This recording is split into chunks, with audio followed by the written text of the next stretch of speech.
So hello everyone, very good evening to all and welcome to physics academy. फटाफट से इस video को like और शेयर कर दीजिए और चैनल को सब्सक्राइब कर दीजिए और हमें हमारे रिवॉल्यूशन में सपोर्ट कीजिए।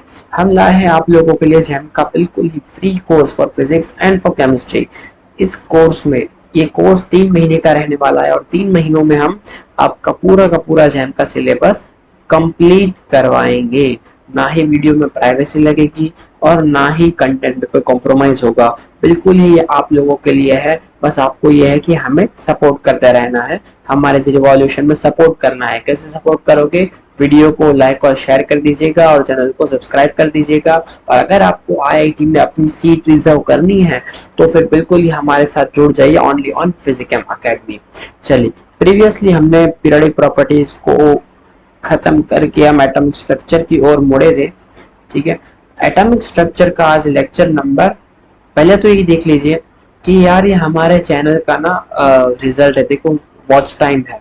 ठीक है, वॉच टाइम में आप जरा यहाँ पे अपनी निगाहें जरा डाल के देखिए।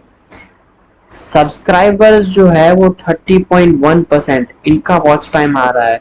नॉन सब्सक्राइबर्स का 69.9% आ रहा है। यार मतलब अगर आप देख रहे हैं, चैनल को सब्सक्राइब कर दीजिए यार। अगर आपने सोच लिया है कि फिर आपको अब जैम जैम निकालना ही है अब आपको, ठीक है, आपको आईआईटी में सीट चाहिए, तो ल्यूकवार्म मत बनो। ये कैसा लग रहा है पता है कि आपको चाहिए तो सही कि आपको निकालना है जैम, लेकिन इरादा पक्का नहीं है। ठीक है, अगर इरादा पक्का होता तो आप सब्सक्राइबर्स में आ जाते, क्योंकि हम तो डेली वीडियोस डाल रहे हैं आप लोगों के लिए। अगर आपका पक्का इरादा होता तो आप सब्सक्राइब कर देते, आपकी एक भी वीडियो मिस ना हो जाए। ठीक है, टाइम टू टाइम वीडियोस आप देखते रहिए। तो आप ये जो नॉन सब्सक्राइबर्स है ना, आप थोड़ा अपना इरादा पक्का बना लीजिए। व्यू फॉर्म जो होता है ना, वो कहीं का नहीं रहता। ना तो वो आगे बढ़ पाता है, ना ही वो कहीं और जा पाता है। ठीक है, दोनों के बीच में रह जाता है वो। तो अगर आपने सोच लिया है तो फिर वीडियो आपको देखना है, ठीक है, आपको लेक्चर्स देखने हैं, तो फिर चैनल को भी सब्सक्राइब कर दीजिए। हमें भी थोड़ा सपोर्ट कीजिए ताकि हम बेहतरीन कंटेंट आप लोगों के लिए लेके आए। ठीक है, चलिए आगे बढ़ते हैं। पहले तो पेन का कलर चेंज कर लेता हूँ। चलिए आगे बढ़ते हैं। आज होने वाला है हमारा एटॉमिक स्ट्रक्चर का लेक्चर नंबर 1। चलिए, इस लेक्चर में हम पढ़ेंगे कि हम जो पूरी केमिस्ट्री, देखिए अब जरा गौर, एकदम पूरा कंसंट्रेट करके ध्यान से सुनिएगा। ठीक है, पूरा अपना ध्यान यहाँ पे लगाइएगा। देखिए सुनिए, हम जो पूरी केमिस्ट्री जो पढ़ते हैं, जिसमें हम इलेक्ट्रॉन, एटम्स, न्यूक्लियस, इन सब के इर्द गिर्द घूमते रहते हैं। ठीक है, अब ये जो घूमना है, ठीक है, अब यहाँ पे जरा देखिए क्यों है सब कुछ। इलेक्ट्रॉन्स है, प्रोटॉन्स है, हम एट द एंड स्टेबिलिटी के पीछे हम भागते हैं। ठीक है, अब ये स्टेबिलिटी क्या है? एनर्जी कम, एनर्जी जो है ना, वो एनर्जी बिल्कुल कम होना यानी स्टेबिलिटी ज्यादा होना। ठीक है, तो ये सब किसके इर्द गिर्द घूमता है? एटम्स और इलेक्ट्रॉन्स। इलेक्ट्रॉन्स का लेन देन, ले जाना, लेके आना, छीन लेना, चुरा लेना, दान में दे देना, ये सब क्यों होता है? तो एट द एंड सब लोग बस अल्टीमेट स्टेबिलिटी के पीछे बस भागते जा रहे हैं। ठीक है, तो जरा देखते हैं कि ये इलेक्ट्रॉन्स का सारा खेल, ये एटम्स का सारा खेल, ये जब ये सब हो रहा है तो इसका स्ट्रक्चर हमें समझना बेहद जरूरी हो जाता है। ऐसा तो क्या हो रहा है? ठीक है, ये किस तरह से हम कहते हैं कि इलेक्ट्रॉन्स का लेन देन वगैरह ऐसा होता है, इतनी एनर्जी लगती है, ये ऐसे रिएक्ट करता है। ठीक है, बट एटम्स जो वो रिएक्ट करता है, उसकी सारी प्रॉपर्टीज ना उसके एटम में होती है। ठीक है, तो इस वजह से हमें उस एटम का स्ट्रक्चर हमें समझना ना बेहद जरूरी हो जाता है, किस तरह से इलेक्ट्रॉन उसके इर्द गिर्द घूमते हैं। ठीक है, मैंने जैसे कि आपको पीरियोडिक प्रॉपर्टीज में बताया था कि जैसे ही एटम न्यूक्लियस से इलेक्ट्रॉन दूर चला जाता है, उसकी आयनाइजेशन एनर्जी जो होती है फिर रिड्यूस होती जाती है, इजीली थोड़ी सी एनर्जी देने पर निकल जाता है। अब ये सब क्या है? किस तरह से इलेक्ट्रॉन्स अरेंज है, इलेक्ट्रॉन्स, प्रोटॉन्स, न्यूक्लियस, ये सब का पता कैसे चला? ठीक है, तो ये सारी कहानियां, सारी चीजें, इसमें से क्वेश्चंस आने वाले भी, हम सब कुछ पढ़ेंगे। ठीक है, बस आप बने रहिए हमारे साथ। इसमें से अक्सर ना बोहर एटॉमिक जो मॉडल था बोहर ने जो दिया था, उसमें से क्वेश्चन आते हैं। ठीक है, और हार्डली 1 या 2 क्वेश्चंस आ जाते हैं, लेकिन इसका जो स्ट्रक्चर अपना एक बहुत बेसिक चीज है, इसको समझना हमारे लिए बहुत जरूरी हो जाता है। ये एक फंडामेंटल कॉन्सेप्ट है, ठीक है। इससे आगे क्या है, हमें बहुत सारी हेल्प मिलने वाली है। और इसमें से क्वेश्चंस भी आ जाते हैं, कभी कभार 1 या 2 क्वेश्चन आ जाते हैं, तो बहुत से एटॉमिक मॉडल से क्वेश्चन आते हैं अक्सर, ठीक है। तो वो भी मैं आपको पढ़ाऊंगा, लेकिन वो पढ़ने के लिए हमें एक बेस रखना जरूरी हो जाता है। तो पहले तो हम उसका एक बेस बिल्डअप करेंगे। तो सबसे पहले हम कहानी ना बिल्कुल बेसिक से शुरू करते हैं कि इलेक्ट्रॉन्स, प्रोटॉन्स, न्यूट्रॉन्स, न्यूक्लियस, ये सब मालूम कैसे चला। ठीक है, सबसे पहले तो ये समझ लीजिए आप कि एटॉमिक स्ट्रक्चर पढ़ना इतना क्यों जरूरी है। देखिए, जैसे कि कलर्स जो होते हैं ना, वो 2 टाइप के कलर्स होते हैं, ठीक है। एक होता है ऑर्डिनरी कलर्स, एक होता है स्ट्रक्चरल कलर्स। ऑर्डिनरी कलर्स जो होते हैं वो हमारी लाइट के ऊपर डिपेंड करता है, उसकी सर्टेन वेवलेंथ होती है, वो रिफ्लेक्ट करते हैं और हमारे आंखों में आते हैं, दिखते हैं, ठीक है। कुछ होते हैं स्ट्रक्चरल कलर्स। स्ट्रक्चरल कलर्स कुछ इस तरह से होते हैं कि जैसे ही हम अलग अलग एंगल से देखते हैं ना, तो उसके स्ट्रक्चर के ऊपर डिपेंड करता है, ठीक है, हम अलग अलग कलर्स दिखाता है, ठीक है। जैसे कि हम अगर यहाँ से देख रहे हैं तो अलग कलर दिख रहा है, दूसरी जगह से देख रहा है तो अलग कलर दिख रहा है। इसको कुछ कहते हैं कि इरिडिसेंस कहते हैं इसको, ठीक है। ये जो इरिडिसेंस, ये सब क्या होता है, उसके स्ट्रक्चर पे डिपेंड करता है। अब हमें देखिए एटम का स्ट्रक्चर पढ़ना है, तो ऐसा तो है नहीं कि उस पर लाइट डालो और हमें मिल जाएगा उसका स्ट्रक्चर देखने को मिल जाएगा, हाँ इलेक्ट्रॉन कहाँ कहाँ घूम रहा है, एटम कहाँ है, न्यूक्लियस कहाँ है, ऐसा कुछ नहीं है। बहुत ही माइन्यूट पार्टिकल्स हैं। हमने पीरियोडिक प्रॉपर्टीज पढ़ते वक्त हमने ये देखा था कि जब एटॉमिक रेडियाई का जब पता लगा रहे थे, तब हमें कौन सा मेथड था, क्रिस्टलोग्राफी, शायद मेथड, मुझे नाम याद नहीं आ रहा, वो मेथड कौन सा था, वो मेथड से उनके जो न्यूक्लियस है ना, न्यूक्लियस उनका पता लगा रहे थे। इसलिए जो रेडियस है ना, वो मॉलिक्यूल्स में फाइंड की जाती है, ठीक है। तो हम न्यूक्लियस जो है ना, उसको स्पॉट कर पा रहे थे, वो चमक रहे थे, ठीक है। उसका वो मेथड का नाम मुझे याद नहीं आ रहा। मैंने आपको पीरियोडिक प्रॉपर्टीज में एटॉमिक रेडियस टीच करने के वक्त, सिखाते वक्त मैंने आपको ये बताया भी था कि देखो इस मेथड से न्यूक्लियस की पोजीशन जो है वो फाइंड आउट की जा सकती है। दोनों का डिस्टेंस फाइंड करके फिर एटॉमिक रेडियस जो था वो फाइंड करते थे वो लोग, ठीक है। तो इलेक्ट्रॉन्स, तो उसमें भी कहीं भी इलेक्ट्रॉन्स इतने माइन्यूट पार्टिकल है, उसको ढूंढना, उसको लाइट डाल के या कोई भी मेथड से जो है वो बहुत ही डिफिकल्ट हो जाता है, ठीक है। अब जरा देखिए, एक बात समझ लीजिए कि chemistry is a study of composition, structure, properties and change of matter. देखिए केमिस्ट्री जो है ना, आप जरा जरा सोचिए, हम जो देखते हैं, आईज जो है ना, वो 2D सारा रिकॉर्ड करती है, मतलब जो कैप्चर होता है ना, जो भी पिक्चर, वो 2D होता है। फिर जो हमारा ब्रेन है ना, उसको 3D में कन्वर्ट कर देता है, ठीक है। हम जो फील करते हैं ना, वो केमिकल्स होते हैं हमारे ब्रेन में, ये सब हम फील करते हैं, ठीक है। फिर जो है उसके बाद जो है कि हम जो खाते हैं वो भी केमिकल्स है। हमें जो सपोर्ट करता है, यानी स्केलेटन पूरा सिरामिक का बना हुआ है, ठीक है। जब हम काम करते हैं तो हमारे मसल्स जो है वो हमारी एनर्जी को यूज करते हैं, ठीक है, जो ग्लूकोज की तरह जो स्टोर होती है।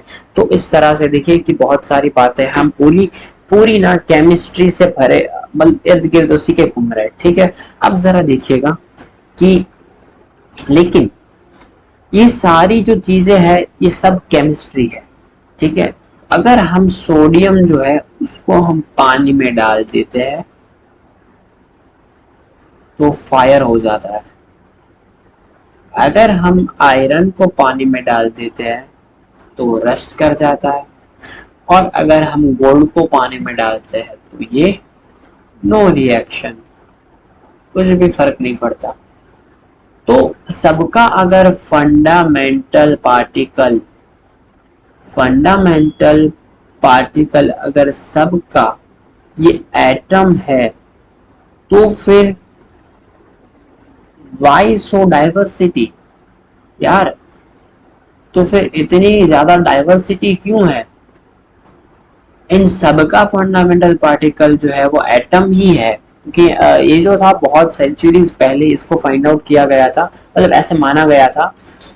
जैसे कि मैं जैसे कि अपने एरिस्टोटल है, ठीक है, उन्होंने सर ने इस तरह से उन्होंने बताया था कि जो है चार सेंस मैटर के जो बहुत बेसिक है, जो है अर्थ, वाटर, फायर एंड एयर। इसके अलावा जो है डेमोक्रिशियस ने 400 बियॉन्ड क्राइसिस में उन्होंने बताया था, ठीक है, कि जो मैटर है ना वो इनडिविजिबल पार्टिकल से बना हुआ है, जिसको एटमॉस कहते हैं। ये एक ग्रीक वर्ड है, एटमॉस यानी इनडिविजिबल, उसको आगे डिवाइड नहीं किया जा सकता, ठीक है। तो ये माना जा रहा था, फिर डाल्टन की एटॉमिक थियरी भी आ गई, वो भी प्रूव करने लगे कि हाँ भाई जो चीजें हैं सबसे बेसिक पार्टिकल है वो एटम है, ठीक है। अब तक तो सब हाइपोथेटिकल था, लेकिन डाल्टन ने अपनी थियरी देखिए प्रूव कर दिया था फिर कि एटम जो सबसे बेसिक, मतलब उसने कुछ अपने 3 लॉ दिए थे ना, हमें पता है ये सब बहुत बेसिक वाली चीजें हैं, वो आप पढ़े होंगे जब छोटे होंगे तब। जैसे कि डाल्टन की एटॉमिक थ्योरी तो 9-10 से आ रही है, ठीक है। तो जैसे कि उसका 3 लॉ थे, कंजर्वेशन ऑफ मास, फिर कांस्टेंट कंपोजिशन, और भी जो था मल्टीपल प्रोपोर्शन। तो ये सारे जो डाल्टन के जो लॉज थे, ठीक है, फाइनली हमें पता चला था कि एटम जो था वो इंडिविजिबल, उसको कहा एटमोस से उसका नाम पड़ा एटम। तो सबका फंडामेंटल पार्टिकल अगर एटम है तो फिर ये डाइवर्सिटी क्यों, यानी कुछ तो गड़बड़ है, कुछ तो लोचा है इसमें, ठीक है। अगर सबका फंडामेंटल पार्टिकल एटम होता तो ये ऐसी डाइवर्सिटी क्यों, तो इसलिए इसका जो स्ट्रक्चर जो है ना, एटम का स्ट्रक्चर जो है ये हमें समझना बेहद ही जरूरी हो जाता है, ठीक है। आई होप आप ही समझ गए होंगे कि हम क्यों एटॉमिक स्ट्रक्चर पढ़ रहे हैं, ठीक है।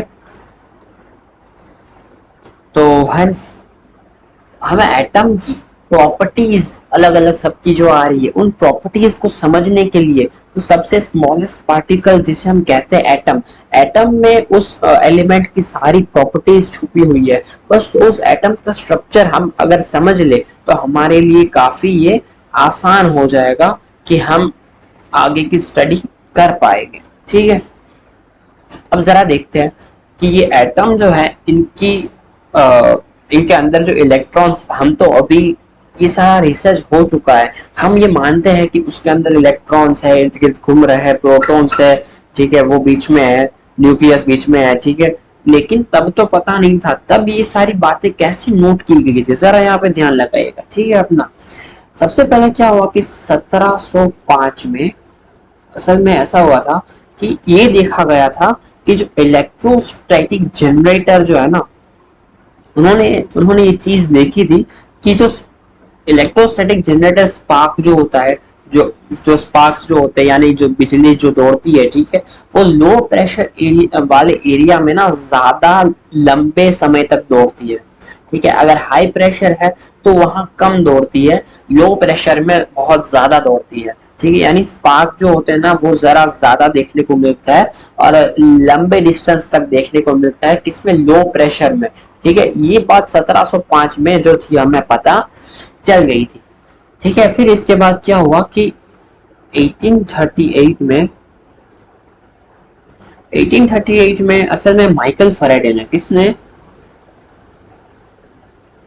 सर माइकल फैराडे ने बताया था, क्या बताया था कि जो ट्यूब जो होती है ना, उन्होंने एक जिसको जिसलर ट्यूब बोलते हैं, ठीक है, एक है एक इवैक्यूएटेड ट्यूब, पर ये कंप्लीटली इवैक्यूएटेड नहीं थी, ये थी पार्शियली इवैक्यूएटेड ट्यूब थी, ठीक है। उन्होंने ना ऐसी एक पार्शियली इवैक्यूएटेड ट्यूब जो थी उन्होंने एक प्रोड्यूस की, मतलब आई मीन सॉरी, एक पार्शियली इवैक्यूएटेड ट्यूब जो जिसलर ट्यूब कहते हैं, ठीक है। उन्होंने असल में इसको जिसलर ट्यूब नहीं कहते, जिसलर ट्यूब उन्होंने, माइकल फैराडे सर जो थे ना, उन्होंने 1838 में बस एक इवैक्यूएटेड ट्यूब जो कंप्लीट नहीं पार्शियली थी उन्होंने बनाई एक ट्यूब, ठीक है। उसमें उन्होंने देखा कि जो उसमें जैसे कंप्लीटली इवैक्यूएटेड नहीं थी, इसलिए उसमें जो था थोड़ा प्रेशर था, तो उन्होंने एक स्ट्रेट लाइट का आर्क देखा, उन्होंने उन्होंने थोड़ी सी उसमें थोड़ी ना लाइट प्रोड्यूस होती हुई देखी, थोड़ी थोड़ी उसमें लाइट देखी, अब जैसे ही उस ट्यूब के अंदर उन्होंने प्रेशर कम करते गए, ठीक है, जैसे ही प्रेशर कम करते गए वो ट्यूब जो थी ना वो फुल्ली ग्लो होने लगी। यानी अगर मान लो कि ये जो ट्यूब है, उन्होंने ट्यूब कुछ ऐसे बनाई थी, बैटरी कनेक्ट की थी, ठीक है, उन्होंने ऐसी कुछ ट्यूब बनाई थी, एक था कैथोड और एक एनोड, ठीक है। तो उन्होंने ये जो पूरी ट्यूब बनाई थी, एक सेकेंड हाँ।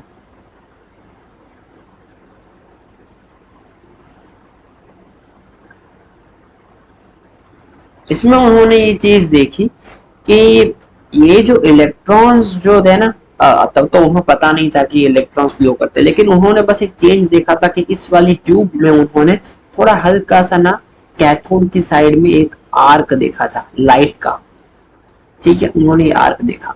लेकिन जैसे इसमें प्रेशर को कम करते गए तो इस पूरी की पूरी ट्यूब में ना, देखो ये वाली बातें ना आपको कोई नहीं बताएगा। मैं बहुत जगह पे ना ये बातें सर्च करने की कोशिश किया हूँ, कोई यूट्यूब चैनल या फिर कोई अकेडमी में ये सब बातें नहीं बताते, ठीक है। तो ये वाली बातें ना काफी इंटरेस्टिंग होती है।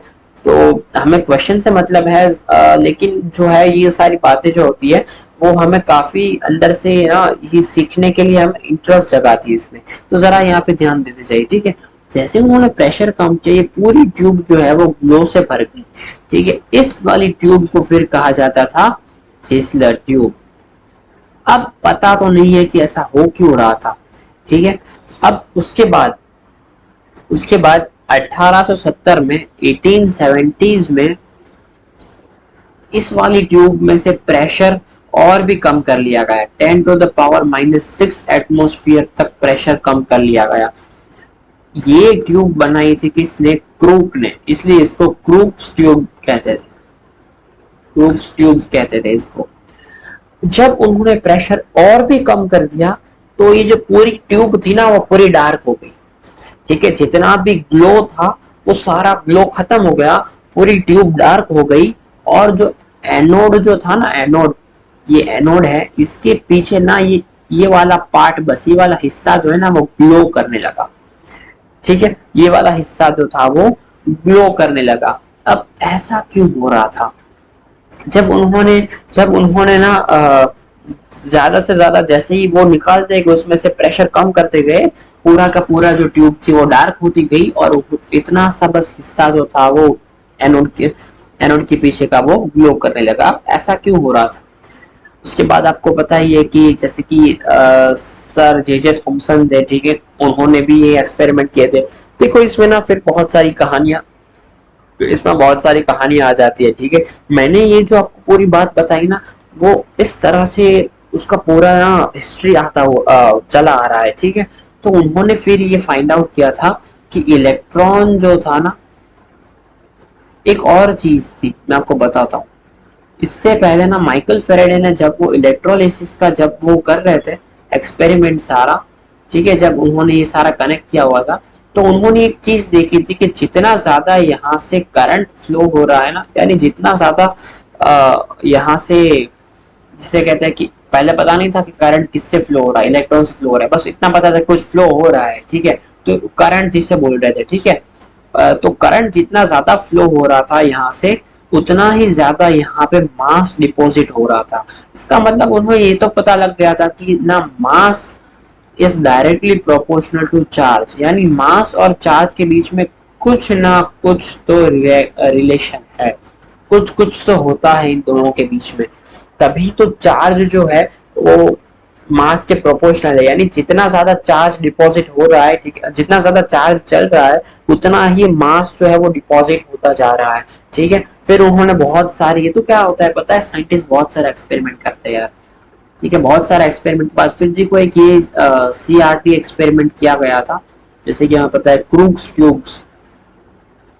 फिर असल में क्या है कि ये उन्होंने ये चीज देखी कि यहाँ पे अगर ग्लो हो रहा है, ठीक है, यहाँ पे अगर ग्लो हो रहा है तो कुछ तो यहाँ से निकल रहा है और वो यहाँ जा रहा है और वो लो प्रेशर में ही जा रहा है, ठीक है। पहले जो था वो पूरा लाइट से ग्लो हो गया था, अब कुछ तो निकल के जा रहा है और यहाँ पे वो टकरा रहा है, तब यहाँ पे लाइट ग्लो हो रही है। ठीक है, तो उन्होंने ये चीज जब ऑब्जर्व की, उन्होंने इसमें इसके कैरेक्टरिस्टिक्स पढ़ने की कोशिश की कि जब उन्होंने इसको मैग्नेट से, जब उन्होंने मैग्नेट रखा गया, मैग्नेटिक फील्ड इसमें अप्लाई की गई, तो ये वाली जो रेज थी ना वो नेगेटिव चार्ज की तरह होने का उन्होंने रिजल्ट दिया। यानी ये रेज जो जा रही है, ठीक है, उसमें कुछ ना कुछ नेगेटिव चार्ज है, ऐसा उनको रिजल्ट मिला, क्योंकि वो जो थी वो positive pole of the magnet की ओर वो जो थी वो अट्रैक्ट हो रही थी। और जब हम इसलिए इसको इलेक्ट्रिक फील्ड जब दिया गया, तब वो तब भी वो पॉजिटिव चार्ज की ओर जो थी वो मूव कर रही थी। यानी हमें ये तो पता चल गया कि ये कुछ ना नेगेटिवली चार्ज रही होगी। ठीक है, ये रेज, तभी ये जो है इसकी कैरेक्टरिस्टिक्स जो है मैग्नेटिक फील्ड में भी इन्फ्लुएंस हो रही है और इलेक्ट्रिक फील्ड में भी इन्फ्लुएंस हो रही है। ठीक है, तो क्या चीज हो रही थी इसमें, जब इसको पूरी तरह से पढ़ा गया और हम देखते हैं कि आसमानों में भी जब बिजली कड़कती है तो वहां लो प्रेशर होता है, तभी हमें बिजली के इतने ज्यादा स्पार्क हमें देखने को मिलते हैं। जब ये एक्सपेरिमेंट देखा गया तो यहाँ पे सिमिलर चीज जो थी वो हमें यहाँ पे देखने को मिल गई। ठीक है, कई लोग इस तरह से भी बताते हैं कि जो जे जे थॉमसन सर थे, उन्होंने जो था ऐसा मानते थे कि वो जो बिजली आसमानों में कड़कती है वो गॉड है, वो करते हैं। लोग पब्लिक ऐसे पहले मानती थी, बहुत से टाइम पहले। तो जे जे थॉमसन ने उनको ऐसा बोला कि ये चीज जो तुम आसमानों में देख रहे हो ये मैं लैब में भी प्रूव करके दिखा सकता हूँ। ठीक है, तो उन्होंने 2.5 मिनट तक ये जो फिनोमेना जो आसमानों में होता है वो यहाँ पे उन्होंने करके दिखाया। तब क्या चीज थी कि बहुत ही हाई वोल्टेज चाहिए, बस वोल्टेज जो है वो बहुत ही ज्यादा चाहिए और प्रेशर काफी कम चाहिए। इसको ना यहाँ पंप से यहाँ से ये निकाल दिया जाता है प्रेशर। ठीक है, तो बस यही चीज है कि प्रेशर जो होता है वो कम चाहिए और जो है वोल्टेज ज्यादा चाहिए। उन्होंने 2.5 मिनट तक ये प्रूव कर दिया तो लोग उन्हें भगवान मानने लगे। इसलिए जे जे थॉमसन को सर जे जे थॉमसन कहा जाता है, क्योंकि वहां पे जो रिस्पेक्ट देते हैं ना तो वहां पे वो सर कह के बुलाते हैं। ठीक है, तो ये चीज कई कई अलग अलग कहानियां हैं। कई लोग ऐसे बोलते हैं कि फैराडे ने जो थे वो लिक्विड में इलेक्ट्रिसिटी को पास करके दिखा दिया था। फिर किसी ने बहुत सालों पहले जो था वो सिल्क क्लॉथ को वो ऐसे रब करता है ना तो उसमें इलेक्ट्रिसिटी प्रोड्यूस हो जाती है, तो सॉलिड में भी इलेक्ट्रिसिटी प्रोड्यूस कर ली। अब वो चेक करना चाहते थे कि गैसियस में इलेक्ट्रिसिटी प्रोड्यूस होती है कि नहीं होती है। तो बहुत सारे रीजन रहे होंगे। ठीक है, और उन्होंने एक एक्सपेरिमेंट बहुत सारा स्टडी किया, उसके बाद उन्हें कुछ रिजल्ट्स मिले कि फाइनली असल में क्या हो रहा था कि ये जो गैस प्रेशर जब इसमें ज्यादा था ना, यानी इसमें जो था गैस के मॉलिक्यूल्स बहुत ज्यादा थे, तब इलेक्ट्रॉन यहां से निकल के जब यहां तक जाता था तो वो गैस मॉलिक्यूल से कोलाइड करता था। यानी जो रेज निकल के जाती है वो नेगेटिवली चार्ज्ड है और हमें ये देखने मिलता है कि हम चाहे कितनी भी गैस बदल दे, चाहे कितना भी कैथोड एनोड बदल दे, इस रेज में जो है वो कोई भी डिफरेंस देखने को नहीं मिलता। यानी भी इंडिपेंडेंट है, ये फंडामेंटल पार्टिकल है, इसी को इससे किसी पे भी ये डिपेंड नहीं करता। ठीक है, तो ये हमें पता तो चल गया था कि भाई इसको फिर इलेक्ट्रॉन कहा गया था। असल में इसके भी पीछे की एक ये बात है कि इलेक्ट्रॉन जो था वो फाइंड किया था जे जे थॉमसन ने, पर इसका नाम जो था वो पहले ही जे जे स्टोनी ने रख दिया था। जे जे स्टोनी ने पहले ही इसमें जो नेगेटिवली चार्ज जो हम अभी इलेक्ट्रॉन बोलते हैं इसको जे जे स्टोनी ने, ठीक है, इन्होंने बहुत सारा एक्सपेरिमेंट्स के बाद ये बोल दिया था कि ये जो पार्टिकल होगा ना इसको इलेक्ट्रॉन कहा जाएगा। ठीक है, तो नामकरण उन्होंने कर दिया था और ढूंढा था जे जे थॉमसन सर ने, सर जे जे थॉमसन ने इसको ढूंढा था। ठीक है, तो ये बात आपको पता चल गई होगी। अब होता क्या था आपको ये समझ में नहीं आ रहा होगा कि ये ग्लो क्यों करने लगा था और फिर धीरे धीरे से ये डार्क क्यों होने लगा। ठीक है, असल में ये हो रहा था कि यहाँ पे एटम्स जो थे ना, जो गैस थी यहाँ पे बहुत ज्यादा अमाउंट में थी। जब प्रेशर थोड़ा ज्यादा था तो गैस ज्यादा अमाउंट में थी, तो इलेक्ट्रॉन इनके साथ कोलाइड करते थे तो जो आपको कोलिजन की वजह से जो इलेक्ट्रॉन्स उस गैस मॉलिक्यूल्स के अंदर रहे थे ना, वो ऊपर हायर एक्साइटेड स्टेट में जाते थे, और हायर एक्साइटेड स्टेट से जब वो वापस आते थे तो वो अपनी एनर्जी एमिट कर देते थे लाइट के फॉर्म में, और इस वजह से पूरा जो ट्यूब था वो ग्लो होता दिखता था। अब ये एक्साइटेड स्टेट और लाइट वगैरह सब क्या चीज है, ये मैं आगे आपको सिखा दूंगा, ठीक है। इसलिए मैं आपको यहाँ पे बहुत इलेबोरेट नहीं कर रहा हूँ मैं आपको, ठीक है। लेकिन जैसे ही प्रेशर बढ़ाते गए, गैस मॉलिक्यूल्स कम होते गए, इलेक्ट्रॉन का रास्ता साफ होता गया, तो ये इसमें जो था वो ग्लो करना भी बंद कर दिया। तो इलेक्ट्रॉन जो थे वो इसको, ये जो एनोड था ना, इसको चीर के पीछे की तरफ निकल लेते थे, और यहाँ पे जो था उनका ग्लो होने लगता था। तो ये तो फाइन हो गया कि भाई ये इलेक्ट्रॉन्स है, ठीक है। लेकिन अब इसके अलावा, अब किसी ने एक्सपेरिमेंट किया है ना, तो इसके पीछे इसको गिराने के लिए, या फिर कई साइंटिस्ट जो थे ना वो, मैं भी चेक करके देखता हूँ ये कैसे होता है, ठीक है। तो उसने किया है, मैं कैसे मान लूं, मैं भी करके देखूंगा, ऐसी वाली फीलिंग से वो सब लोग भी खुद से एक्सपेरिमेंट करने लगते थे। तो उन्होंने, एक बार क्या हुआ कि गोल्डस्टीन, ठीक है, गोल्डस्टीन जो थे, हाँ गोल्डस्टीन ही है, तो गोल्डस्टीन जो थे उन्होंने भी बिल्कुल ऐसे ही उन्होंने एक्सपेरिमेंट किया। लेकिन उन्होंने एक बात देखी थी कि यहाँ पे जो है ना वोल्टेज काफी ज्यादा देना पड़ता है, ठीक है। अगर काफी ज्यादा वोल्टेज देते हैं और यहाँ पे एल्यूमिनियम के अगर प्लेट्स हम रखते हैं ना, तो यहाँ से इलेक्ट्रॉन का इजेक्शन बहुत ही ज्यादा इजीली और बहुत ही हाई वेलोसिटी से इलेक्ट्रॉन का इजेक्शन होता है, ठीक है, और बहुत ही इजीली हो जाता है। तो उन्होंने देखा था ये चीज, ये सब एक्सपेरिमेंट से ये सब नोट किया गया था।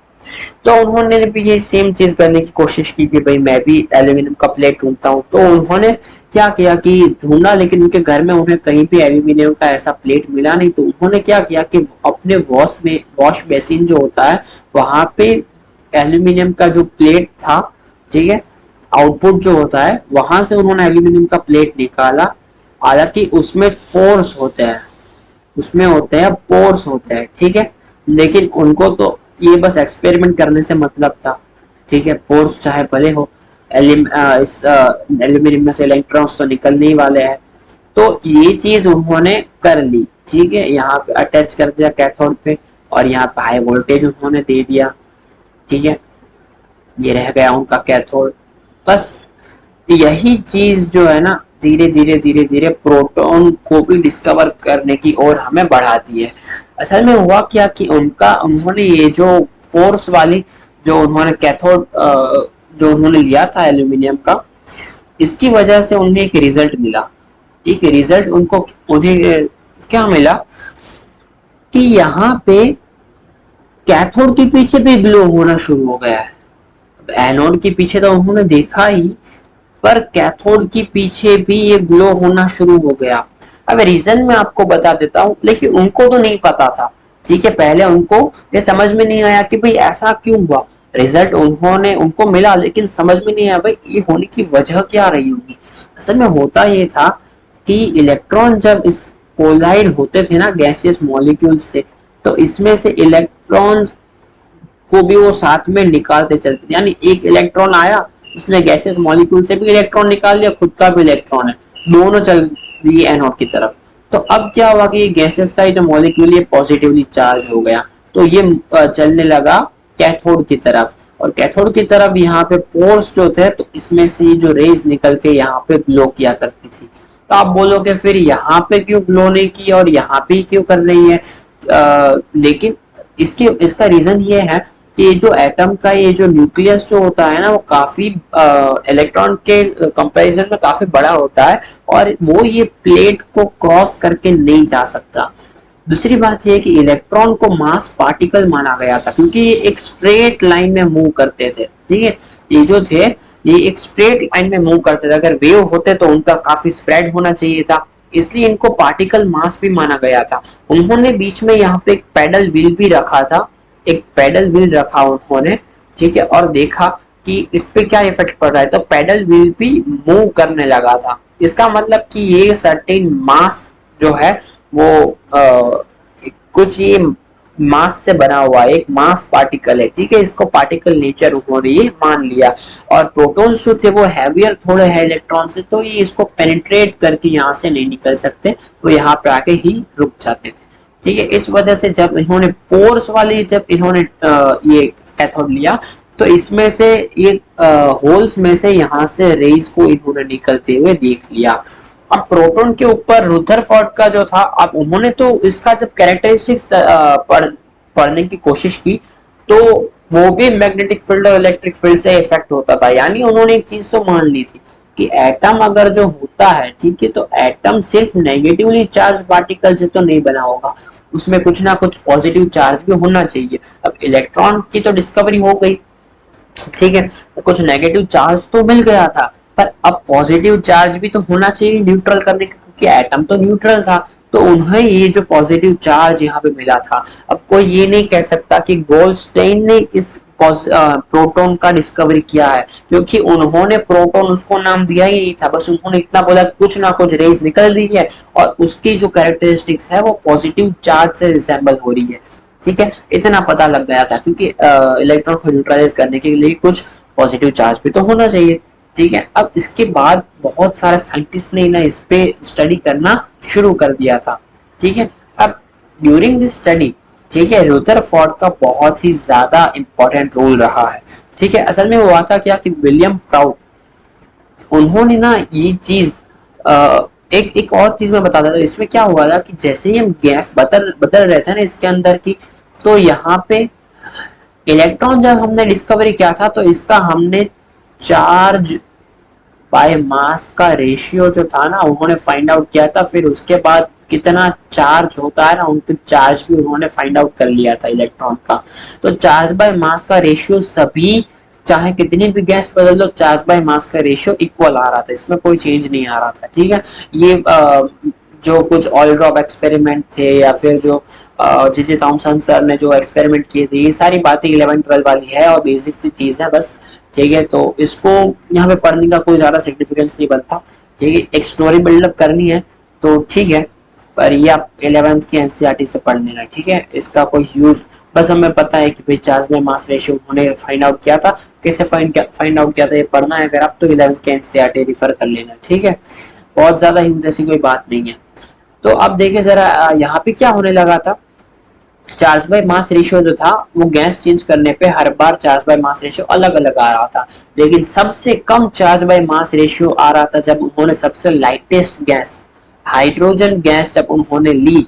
हाइड्रोजन गैस जो सबसे लाइटेस्ट थी, ठीक है, हाइड्रोजन को सबसे लाइटेस्ट एलिमेंट जो था, क्योंकि पीरियोडिक टेबल तो काफी टाइम पहले ही बन चुका था, पूरा अरेंज कर लिया गया था, तो हाइड्रोजन गैस जो थी उन्होंने जब लाइटेस्ट गैस थी उन्होंने जब ये ली, तो चार्ज बाय मास रेशियो जो था सबसे मिनिमम आया, ठीक है। इसका मतलब क्या हुआ कि उन्होंने फिर आगे ये भी चीज उन्होंने पढ़ी देखी उन्होंने कि कोई भी एटम जो था ना, कोई भी एटम वो हाइड्रोजन एटम से कंपोज हुआ था, ठीक है, यानी कोई भी एटम में हाइड्रोजन एटम का उन्हें ना उसमें ऐसा मिल रहा था कि हाइड्रोजन एटम जैसे इसमें प्रेजेंट है, ठीक है, ऐसा कुछ उसमें कंपोजिशन उसका मिल रहा था, ठीक है। यानी उन्होंने ऐसा बताया था कि एटम जो है कोई भी सारे के सारे एटम है ना वो हाइड्रोजन एटम से कंपोज हुए हैं, यानी बहुत सारे हाइड्रोजन एटम मिला के कंपोज हुए हैं, ऐसा उन्होंने विलियम प्राउड उन्होंने 1815 में ये बात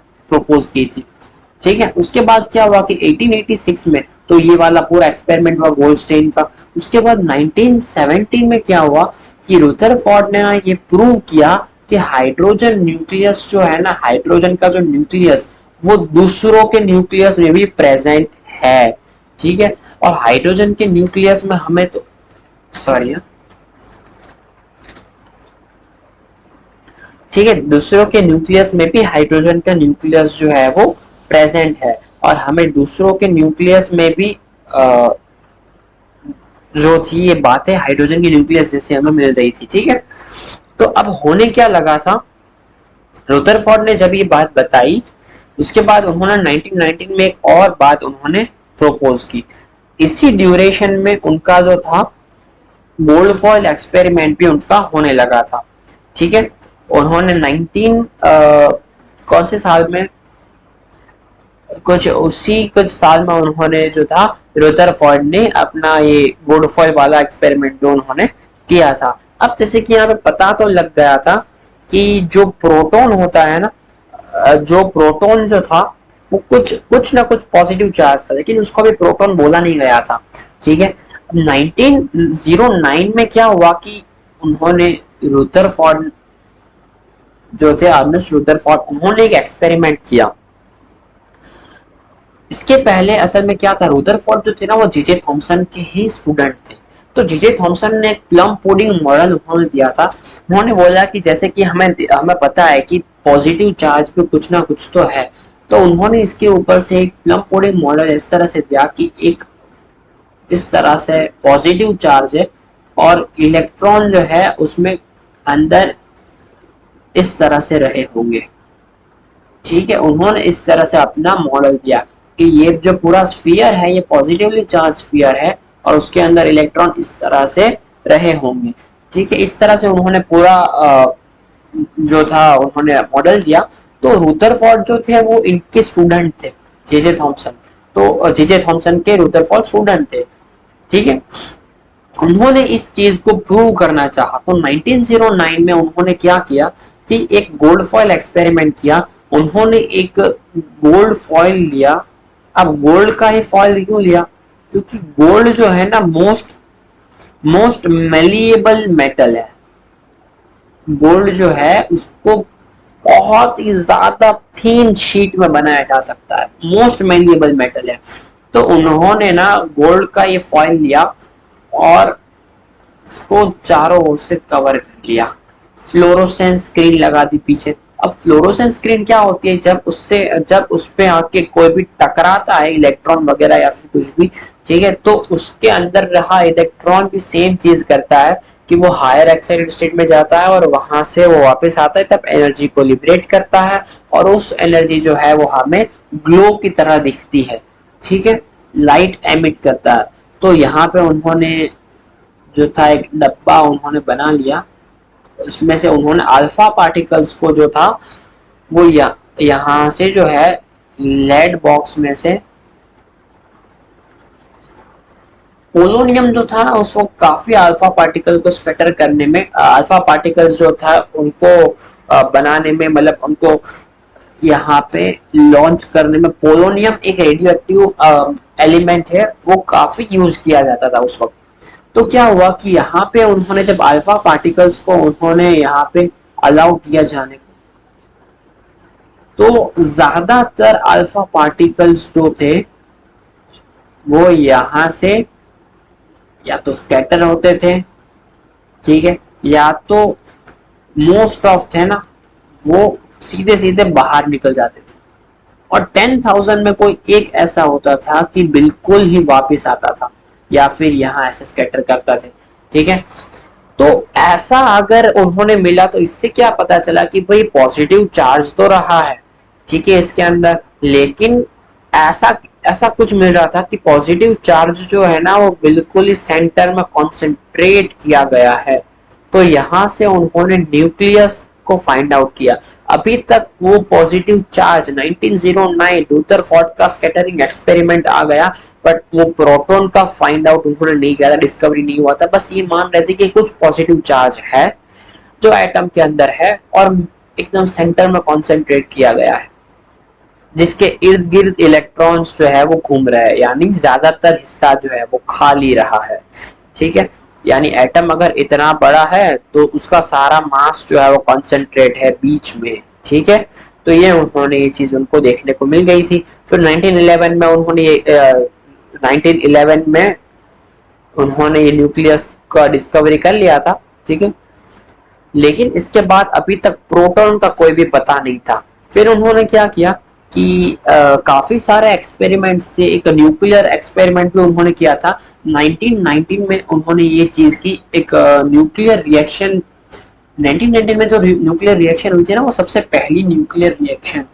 ठीक है, ये वाली न्यूक्लियर रिएक्शन उन्होंने की और इससे ये पता चल गया था कि सबसे बेसिक चीज जो होती है ना वो प्रोटॉन है।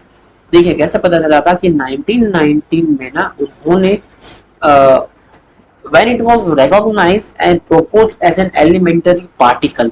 ठीक है, असल में हुआ था क्या कि कोई भी अगर सोर्स हो, यानी कोई भी अगर एटम हो, तो उसमें जो हाइड्रोजन था ना उसका हाइड्रोजन को ना उसके अंदर देखा जा रहा था, उसका जो न्यूक्लियस था ना वो किसी भी एटम के अंदर वो पाया जाता था। ठीक है, इसलिए हाइड्रोजन का जो न्यूक्लियस था ना उसको एलिमेंट्री पार्टिकल मान लिया गया था। और जो था सबसे, आपको पता है कि चार्ज बाय मास रेशियो भी सबसे कम जो आ रहा था प्रोटॉन के लिए आ रहा था। और हमें एक और चीज यहाँ पे पता थी कि हाइड्रोजन किसी कोई और एटम था, जैसे कि यहाँ पे उन्होंने शायद जो न्यूक्लियर रिएक्शन की थी ना उसमें उन्हें ऑक्सीजन मिला था। ठीक है, और ऑक्सीजन के साथ में इसमें से नाइट्रोजन की उन्होंने न्यूक्लियर रिएक्शन करवाई थी और ऑक्सीजन में कन्वर्ट किया था। ठीक है, तब उन्हें साथ में, अब यहाँ पे कहीं भी हाइड्रोजन तो है नहीं, फिर भी उन्हें हाइड्रोजन का न्यूक्लियस यहाँ पे बाहर आते दिखा था। यानी एक चीज उन्होंने, ये जो न्यूक्लियर रिएक्शन थी वो पहले न्यूक्लियर रिएक्शन थी।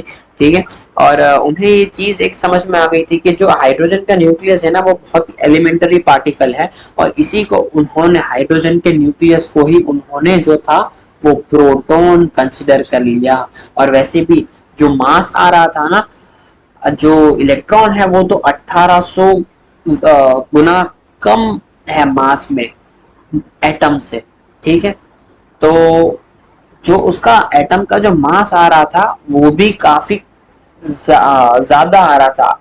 ठीक है, इलेक्ट्रॉन जो था, अगर इलेक्ट्रॉन से ही अगर एटम बना हुआ है तो उसका जितना मास होना चाहिए उससे 1800 गुना ज्यादा आ रहा था, यानी कुछ तो और चीज उसमें प्रेजेंट है।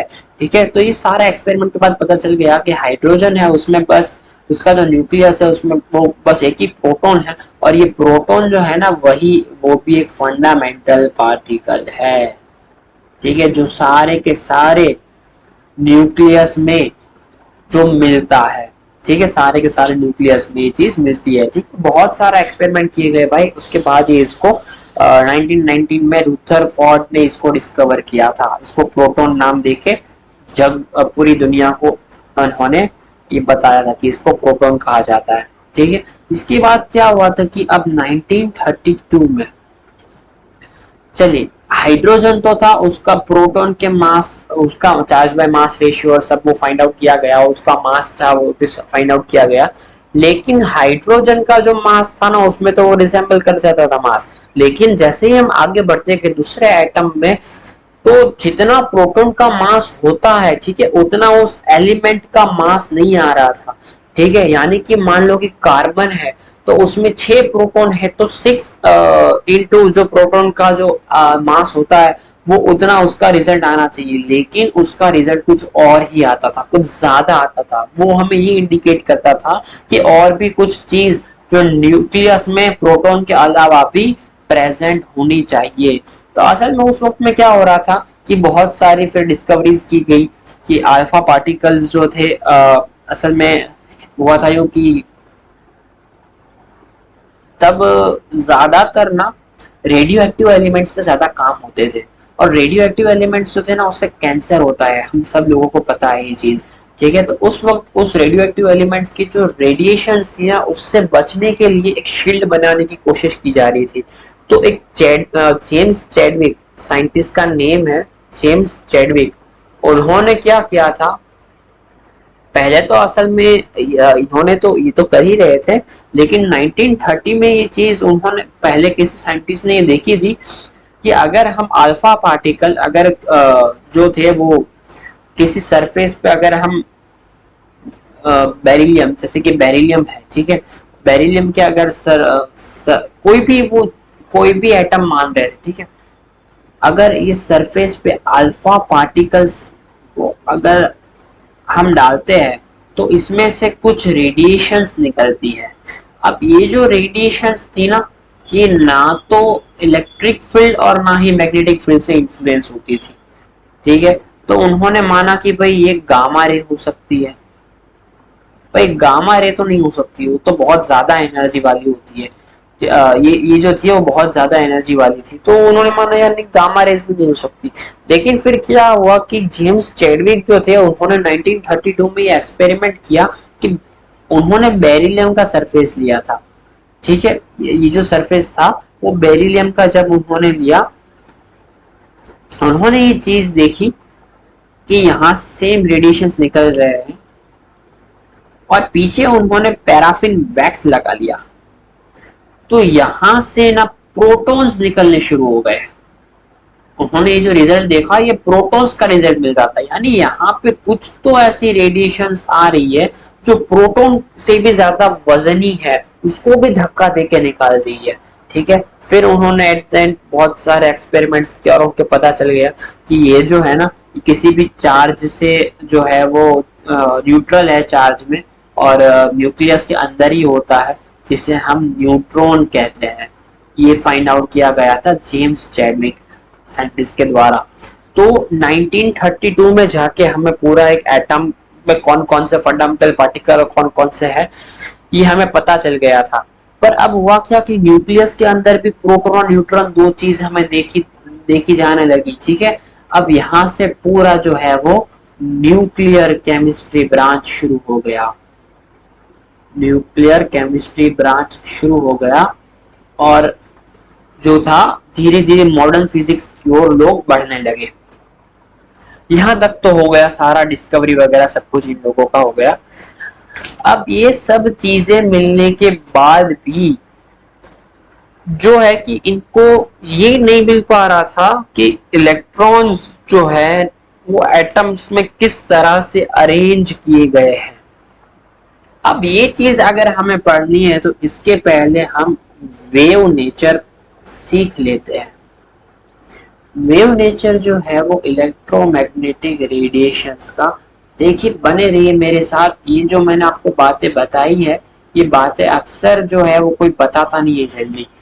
ठीक है, तो मैंने कोशिश की कि बेस्ट वे में मैं आपको ये सारी बातें, सारे रिजल्ट, ये सारा डेटा कलेक्ट करने में मुझे भी थोड़ा वक्त लगा है। ठीक है, मुझे थोड़ा नहीं काफी वक्त मैंने इसमें दिया है, तब मुझे सारा डेटा मिला है।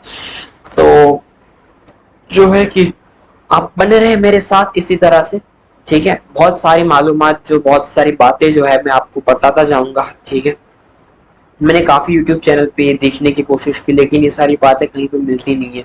मैंने फिर बहुत सारा जो गूगल पे और यहाँ वहाँ सर्च करके सारी बातों की मैंने डिटेल सारे निकाली, और मैं अब आपको बता रहा हूँ। तो ये मेरे लिए बहुत काफी वैल्यूएबल बातें हैं, क्योंकि मैंने इसमें काफी वक्त दिया इन सब बातों को ढूंढने के लिए। तो मैंने कोशिश की कि बेस्ट से बेस्ट वे में आपको ना ये एक्सप्लेन किया जाए। ये सारी चीजें मैं ऐसा नहीं कि किसी और ने पढ़ाया है और वो सीख सीख के मैं आपको पढ़ा रहा हूँ। ठीक है, ये मैंने खुद ने मैंने ये सारा ना ये फाइंड आउट किया है, मतलब ये सारा डिटेल्स मैंने इकट्ठा की है। किसी के पढ़ाने के तरीकों को मैं कॉपी करके नहीं पढ़ा हूँ, मैं खुद के तरीके से पढ़ा रहा हूँ, और बेस्ट वे में आपको समझाने की मैंने कोशिश की। आई होप आपको ये सारी बातें पसंद आई होगी। तो इस तरह से जो था ये पूरा इलेक्ट्रॉन, प्रोटॉन, न्यूट्रॉन, न्यूक्लियस, इस तरह से इन सबका डिस्कवरी 1932 तक चला। अब इसका अरेंजमेंट जो है ना, देखिए इसका जो अब इलेक्ट्रॉन का अरेंजमेंट कैसा रहने वाला है, देखिए बने रहिए मेरे साथ। ठीक है, कहीं भी जाइएगा मत, बोर मत होइएगा, बहुत बेहतरीन बातें हैं। अब यहाँ से पढ़ना शुरू कर देंगे हम। एक भी बात को लिबरल मत समझना, सारे इंटरकनेक्टेड है। ठीक है, अब उनका अरेंजमेंट अगर हमें जानना है तो पहले हम इसको पढ़ लेते हैं, wave nature of electromagnetic radiations को हम पहले ना पढ़ लेते हैं। पहले तो ये इलेक्ट्रोमैग्नेटिक वेव क्या है, ये इलेक्ट्रोमैग्नेटिक वेव जो है ना वो क्या है, ये पहले मैं आपको यहाँ पे लिख देता हूँ। When electrically charge particles when electrically charged particles moves under acceleration और oscillation, ठीक है, alternating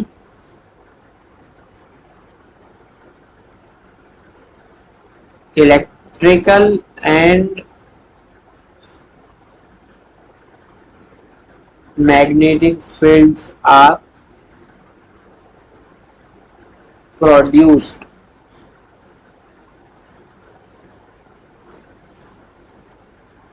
and transmitted in the form of electromagnetic waves. चलो मैं नेक्स्ट स्लाइड में बताता हूँ आपको।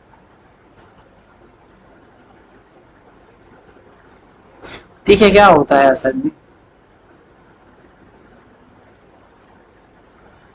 ये जो पार्टिकल जो होता है ना, जब वो चार्ज होता है और जब वो एक्सेलरेट करता है ना, जब वो करना शुरू हो जाता है, यानी जब वो एक्सेलरेट करता है वो चार्ज पार्टिकल, ठीक है, तो उसमें क्या होता है कि उसके इर्द गिर्द ना इलेक्ट्रिक फील्ड और मैग्नेटिक फील्ड भी जनरेट होना शुरू हो जाती है। मान लो कि ये एक्स डायरेक्शन है, ये वाई डायरेक्शन है और ये जेड डायरेक्शन है।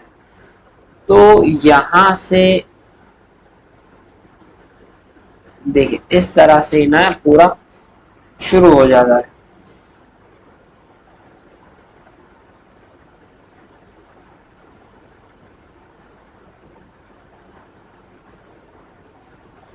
इस तरह से, और जो इनका पार्टिकल जो जा रहा होता है ना वो एक्स डायरेक्शन, यानी इलेक्ट्रिक फील्ड ये वाली जो होती है ना, असल में मैंने ये थोड़ा ना गलत ड्रॉ कर दिया है, मैं फिर से ड्रॉ करने की कोशिश करता हूँ।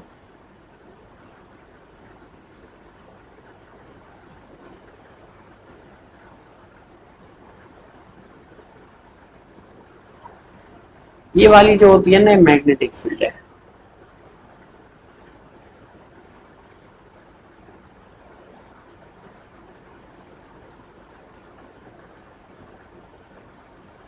और ये वाली जो है ना ये इलेक्ट्रिक फील्ड है। ये जेड एक्सिस में है, ये वाई एक्सिस में, और पार्टिकल मूव हो रहा है एक्स एक्सिस में।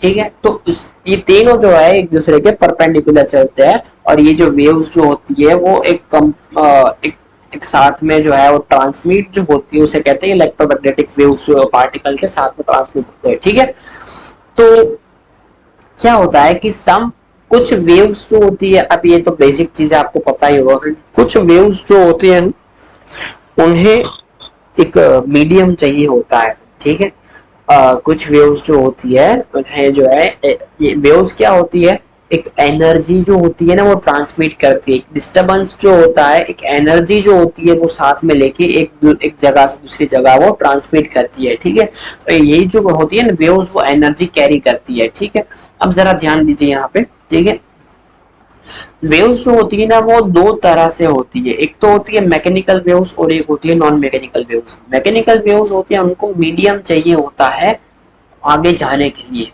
ठीक है, जैसे कि हम पत्थर को पानी में डालते हैं तो पानी के इर्द गिर्द वेव्स जो है वो पत्थर के इर्द गिर्द जो है वेव्स जो होती है जनरेट हो जाती है, तो यानी कि उन्हें वाटर चाहिए वो वेव्स जनरेट होने के लिए। ठीक है, फिर जो है हम अगर बोलते हैं तो साउंड वेव्स निकलती है। ठीक है, sound need to propagate in air. ठीक है, फिर जो है हम रस्सी है, रस्सी में जो वेव आती है तो वो रस्सी का मीडियम है, रस्सी में आती है। अगर रस्सी नहीं हुई तो फिर वो वेव्स कैसे आएंगी, ले आएंगी। ठीक है, तो कुछ वेव्स जो होती है वो डिपेंड करती है किसी कोई भी मीडियम के लिए, मीडियम के ऊपर डिपेंड करती है, उसे कहते हैं मैकेनिकल वेव्स। यानी हम कुछ मैकेनिज्म करते हैं, ठीक है, कोई मैकेनिज्म करते हैं और वेव्स निकलती है। ठीक है, तो वो मैकेनिज्म की वजह से जो वेव्स निकली उन्हें मैकेनिकल वेव्स कहा जाता है, कुछ मीडियम में वो निकली है।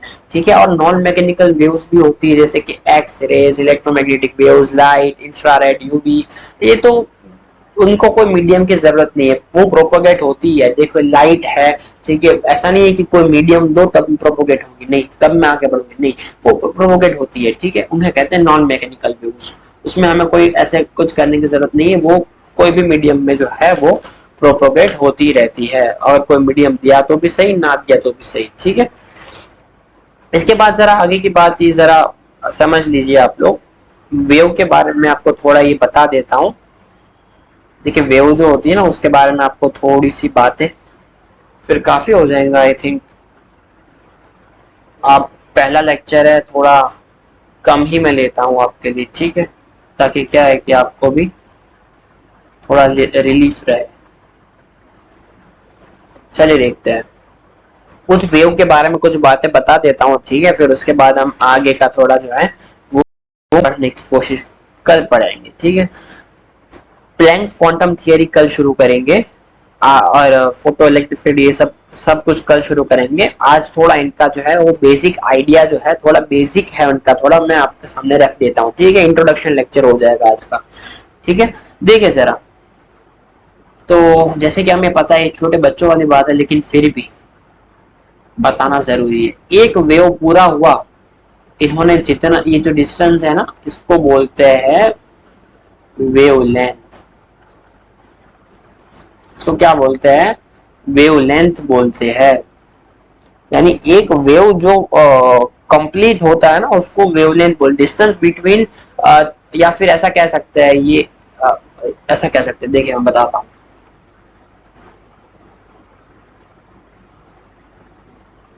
ये क्रेस्ट हो गया, ये क्रेस्ट हो गया। अब देखिए, इस तरह से कह सकते हैं कि distance between two neighbouring crest, neighbouring crest of wave, ठीक है। इसे क्या कहते हैं? वेवलेंथ कहते हैं। क्या कहते हैं? वेवलेंथ कहते हैं।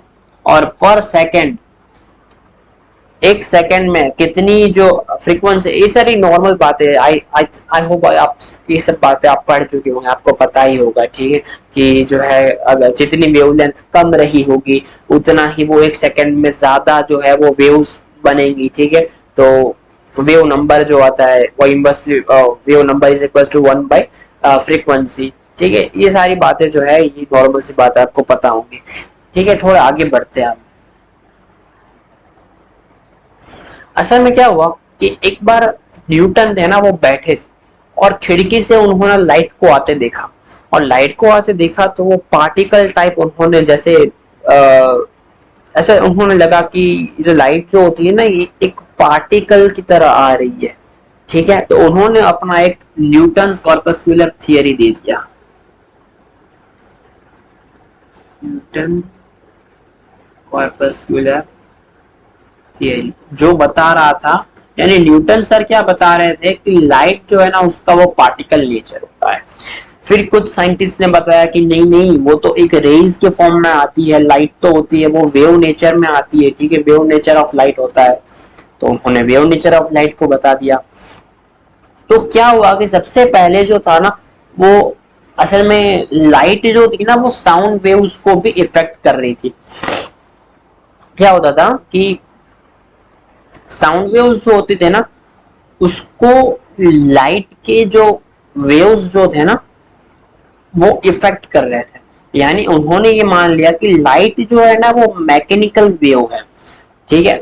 यानी उसमें कुछ जो कहता है कि मास है, ठीक है, यानी उसको पार्टिकल नेचर भी मान लिया गया। और कुछ एक्सपेरिमेंट्स जो थे, जैसे कि उसको ट्रांसवर्स वेव मान लिया गया, तो उसको नॉन मैकेनिकल वेव भी मान लिया गया, ठीक है। और उसको वेव नेचर भी यानी मान रहे थे, पार्टिकल नेचर भी मान रहे थे। कुछ एक्सपेरिमेंट्स जो थे, जैसे कि मैं आपको बताता हूँ, रिफ्लेक्शन है, रिफ्रैक्शन है, डिस्पर्जन है, वो लाइट के वेव नेचर से पता लग रहा था, ठीक है। और जो है कि और जो कुछ एक्सपेरिमेंट्स जो थे, जैसे कि ब्लैक बॉडी रेडिएशन है, फोटो इलेक्ट्रिक इफेक्ट है, ये सारे जो है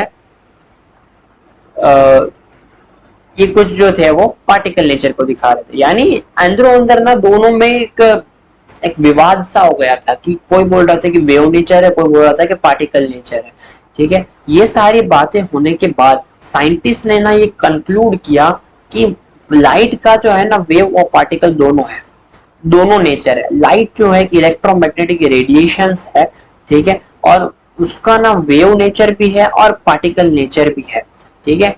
ये दोनों, ये लाइट का ना ये दोनों नेचर होता है, ठीक है। और इसके ऊपर से पूरा इलेक्ट्रोमैग्नेटिक स्पेक्ट्रम जो है, ये सब बातें हम आने वाले लेक्चर में करेंगे, क्योंकि यहाँ से फिर क्या है कि प्लैंक की क्वांटम थियरी भी आगे बढ़ने में मदद मिलेगी। इसके पहले एक छोटी सी बात हम यहाँ पे देख लेते हैं कि जब न्यूक्लियस को फाइंड आउट किया गया और ये बोला कि इलेक्ट्रॉन इसके इर्द गिर्द घूमता है, ठीक है, इस इलेक्ट्रॉन इसके इर्द गिर्द यहाँ पे इस तरह से अगर घूमता है, ठीक है, तो होना तो ये चाहिए था कि इलेक्ट्रॉन एक चार्ज्ड पार्टिकल है, और मैक्सवेल जो थे ना एक फिजिसिस्ट थे, उन्होंने एक थियरी दी थी कि चार्ज पार्टिकल के घूमने से, वो एक्सेलरेशन करने से वो अपनी एनर्जी को एमिट करने लगते हैं।